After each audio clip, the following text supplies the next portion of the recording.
I'm here with the glove, Gary Payton, nine-time All-Star, great defensive player.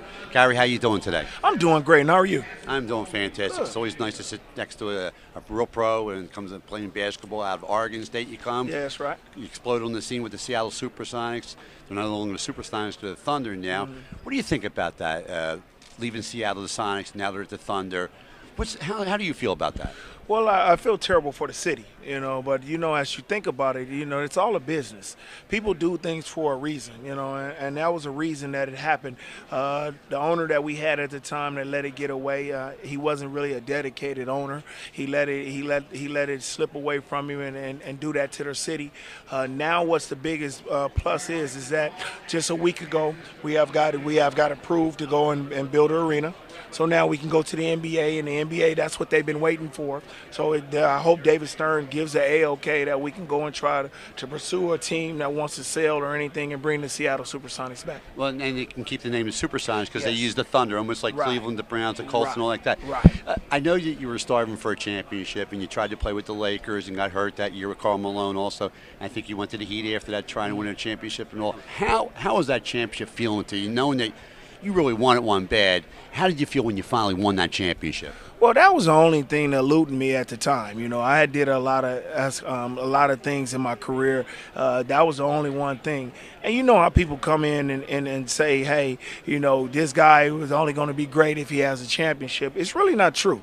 You can look at Karl Malone, you can look at John Stockton, you can look at Charles Barkley, these guys who have made it to the Hall of Fame that haven't won a championship. But it feels good. It feels really good to just say, hey, now I got everything that I've accomplished and I wanted to do in life in basketball, and now I can feel good about myself. And then you could look at it like this, as when your grandkids and all that come along and they can say, look what their grandfather or their great-great-grandfather did, and we got this, and look what he is. And when they go back and read books and history, they can see that, and it's a great feeling. Georgie Iceman Gervin, one of the greatest players of all time. When you go to the Hall of Fame, which you're sure not to go to the Hall of Fame, you're going to have him induct you into the Hall of Fame. George, he said one thing that was the worst shot in basketball is the three-point shot. What do you think about that? Well, you know what? He's really absolutely right, because you're getting 3 points for shooting a little longer. You remember when they played in the ABA and all that, they didn't have that and still did the same amount of scoring. You could tell when he was doing it. Think about if he did have a three-point shot.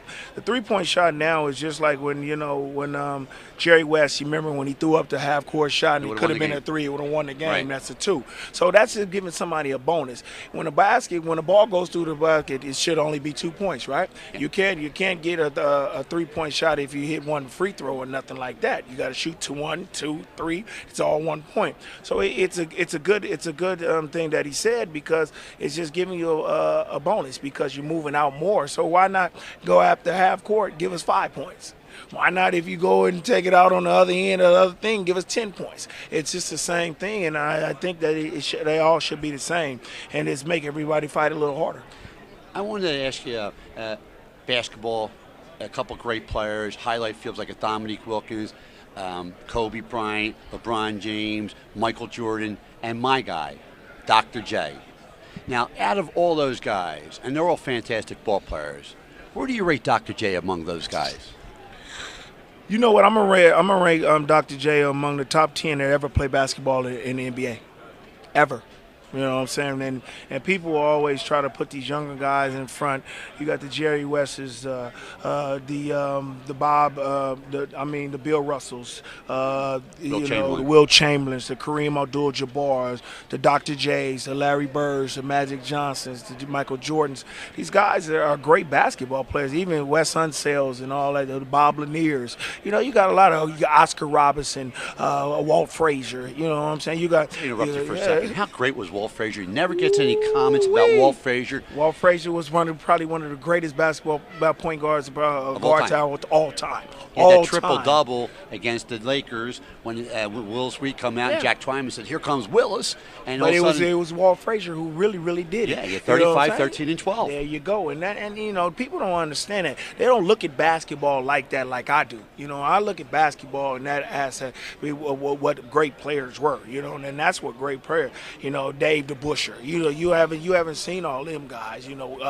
Bob Pettis. To play for Atlanta Hawks. Who I'll give you great. Bill Bradley. Bill Off of that Bradley. There, you see what I'm saying? And they don't The understand. Pearl. Monroe, Earl the Pearl Monroe. Pearl, yeah. baby. So yeah, it's been a lot of great basketball players, but you got to say, Dr. J is in the top 10 of all time.